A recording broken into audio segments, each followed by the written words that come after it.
Welcome to People's Blessing Show. My name is Blessing Ajayi and I have a special guest today, Stacey Ann Brooks. How are you today? I'm doing fine. We are very happy at GWARD Studio to have you. I know you're going for an election. What are your plans for the elections? So before I even answer that, I'm excited to run. I'm excited to represent this great city of Brampton. There's so many things that this city is lacking, which I hope I get a team in along with myself who will start to get the work done and everyone can see Brampton in a new light. So what are the challenges that you face so far in stepping up for this election? The challenges that I have in representing for the election is getting volunteers and donations on board for the campaign. But with that said, I don't let that discourage me. The lack of help, I didn't make it discourage me. I just continue with God's grace, God's blessing, because nothing I can do without Him. And I've been doing good so far in the campaign with little to no help. And I see that you have some mission, like I read in your message, you know, the goal, the things. I want you, if you can categorize to tell the community those things that really touch your heart to step out for this election. Well, I want you to mention it. I see one. You talk about an effective team player, who you are, what you can represent. Why should the people vote you in this? Why do you think that our community should prefer you to others? Because I know there are a lot of people that come out for this election. Tell us, people want to be convinced. Why should I vote Stacey? Why should I vote into the system? Tell us the things that you want the people to know. So with me, I'm going to step back a little. With me saying I didn't get the help that I was expecting from a broad community. Sometimes I look at it as a blessing, you know, because saying that when this election is over and I'm elected, there's no one around me to influence me to say, oh, I get you in, I did this. I went in there with God's grace, and that's my influence. So saying this, I'm going in there free. I'm going in there with a hand to help every citizen of Brampton. And there's no crowns around me to be a bad influence, to go a negative way, but only with the hope of getting Brampton on track and make Brampton a livable city for everyone, from the mental person to the rich person. We want everyone to share into Brampton's success. I see you mentioned about green transit. Yes.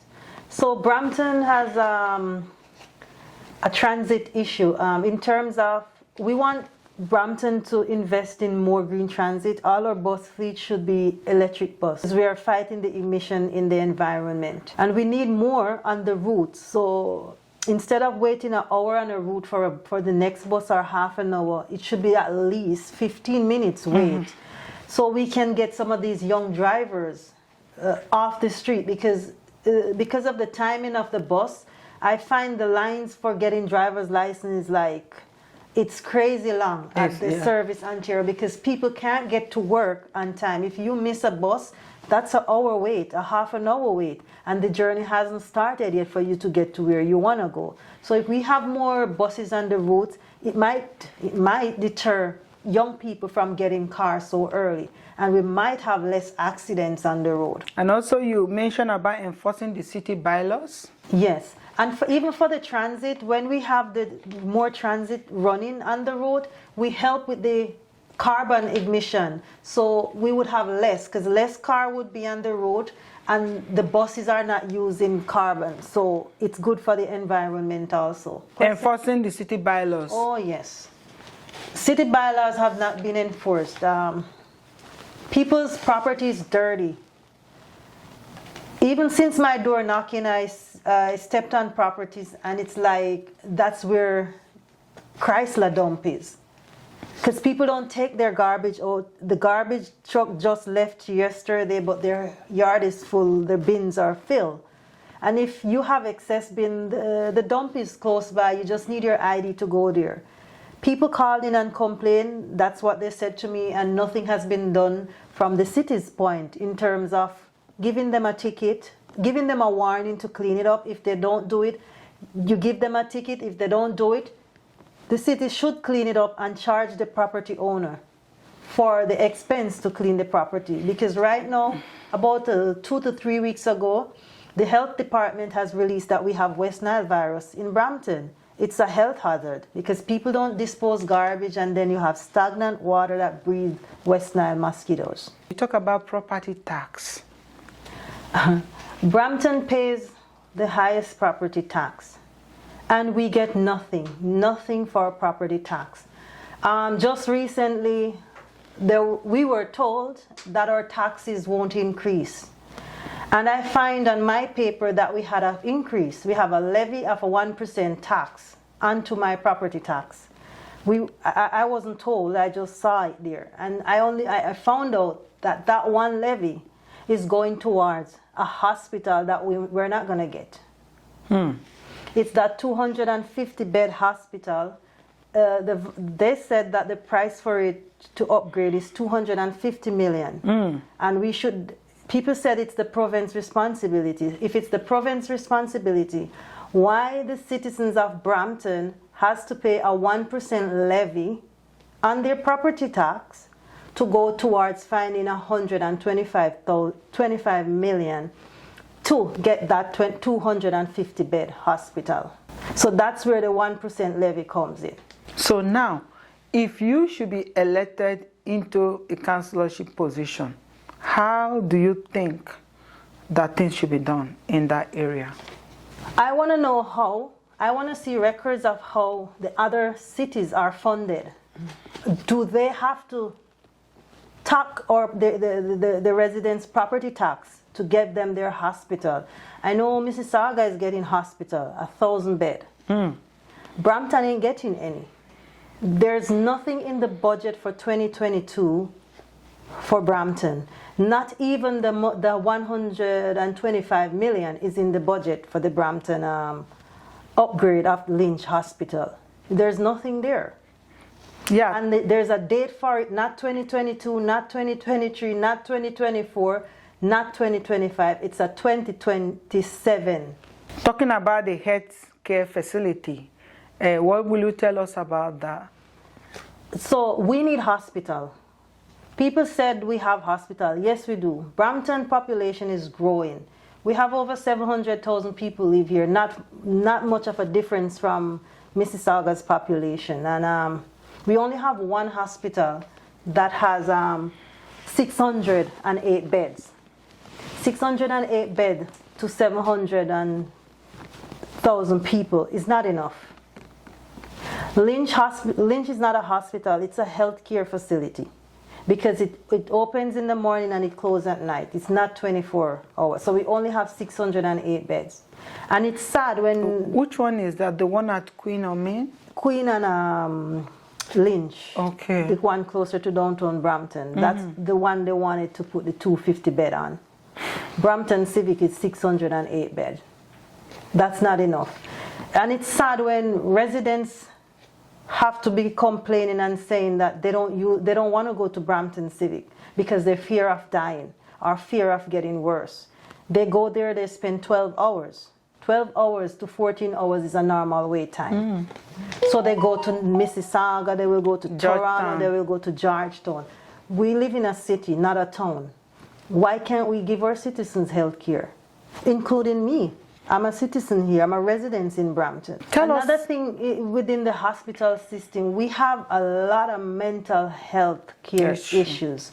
It is so much to the point where if we're not careful, we're going to have a city of only mental people. Why I said this, I volunteer with kids who have mental challenges. And when you take them to the hospital at Brampton Civic for care, sometimes they end up staying 2 weeks. But after they come out the hospital, there's no other follow-up. There's nothing.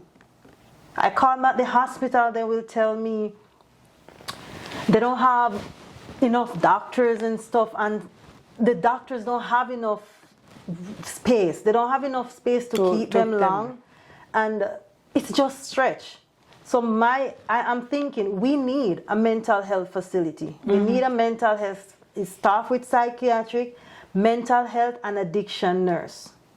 So instead of using the drugs to treat them, giving them more of the drugs that's damaging them, we should be withdrawing them from the drugs. Briefly tell us about your experience. So I volunteer with the Children's Aid Society. Children's Aid Society, yes. And what else? What are your experience and what have you done so far? My experience, it's a daunting experience. It's a frightening one in terms of every time I look at some of these youths, I wonder what their future is going to look like. Because I don't want to see them ending up at Queen and Kennedy, down at Church and Main.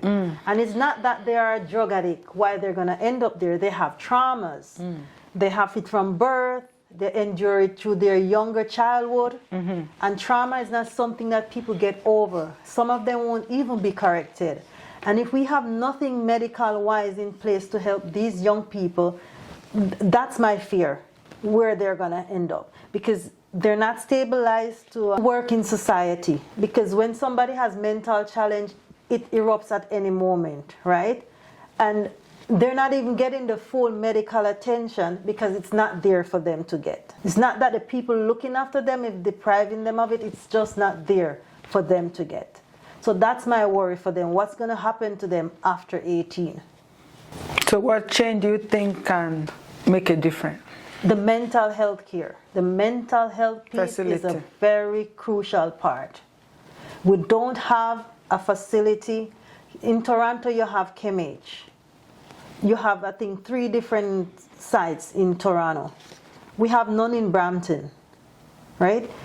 Especially our kids. There's nothing.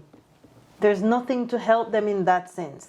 You as an individual, not a psychiatrist, not a mental health person, you can just do the basic you can.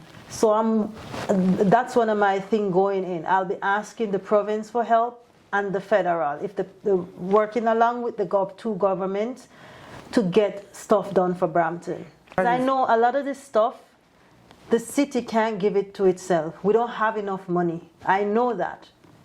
But if there's no voice at the table that people will listen to, that really wants things to be done for Brampton, they're not gonna, there's no incentive for them to do anything for Brampton. Can you tell the viewers your election days and what do you want from them? How do you want to be supported? Trust me, how do you want to be supported? So the election is on October 24.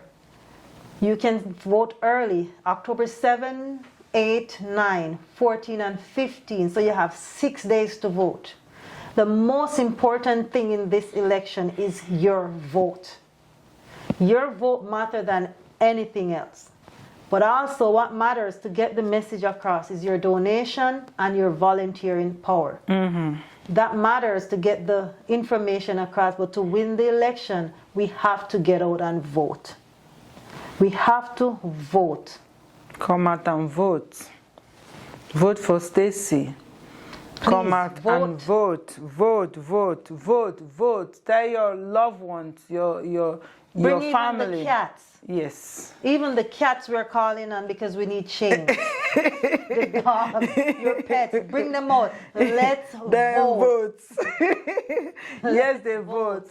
Come out, encourage each other. Let's vote. Let's vote for Stacey. Go next door and say to your neighbor, come on neighbor, me and my neighbor, we are all going to vote for Stacey. Yes. Let's go. Yes. At GY Studio, what we do is to support our candidate that run for, for change in our community. It is our obligation to encourage every one of you, our viewers, please come out and vote on this day. Your vote is very important to every election, every candidate that is represented. Today, we are bringing to you Stacey Ann Brooks. She is going for Ward 1 and 5 for city councilor. Please vote for her. we want to appreciate you so much for this time that you've taken to come here. And we encourage you that it's going to be positive. Because you have a good intention. Thank you for coming to People Blessing Show, and God bless you. Wish you the best. And thanks for having me. Yeah. Thank you.